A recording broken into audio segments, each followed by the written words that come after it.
राहुल गांधींनी hydrogen bomb सांगितला तर अख्खा भारत घाबरलेला होता की आता हे कोणता हायड्रोजन बॉम्ब फोडणार। पण लवंगी फटाका देखील ते फोडू शकलेले नाहीत। उसका बार हा त्यांनी लावलेला आहे। मी मागच्याही काळात सांगितलं, राहुल गांधी हे सिरियल लायर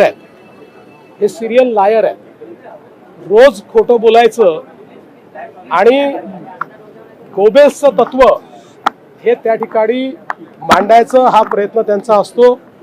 इतके वेळा इलेक्शन कमिशननी त्यांना नोटीस दिली, एकही पुरावा ते आजपर्यंत देऊ शकले नाहीत, एकही नाही।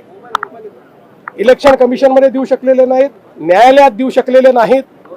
तरी राहुल गांधींचं एका गोष्टीकरता मी कौतुक करतो की प्रत्येक वेळी येऊन माध्यमांसमोर खोटं बोलण्याची जी त्यांची हिंमत आहे ही खरोखरच वाखाणण्यासारखी आहे। अशा प्रकारचा नेता यापूर्वी मी कधीच बघितलेला नाही।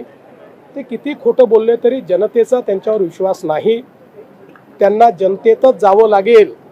जनतेत जातील तर निवडणुकांचे निकाल त्यांच्या बाजूने कदाचित कधीतरी येतील। पण अशाच प्रकारे खोटं बोलत राहिले आणि आपल्या मनाचं कार्यकर्त्यांचं समाधान करत राहिले तर कधीच या ठिकाणी त्यांच्या बाजूने निकाल येऊ शकत नाही।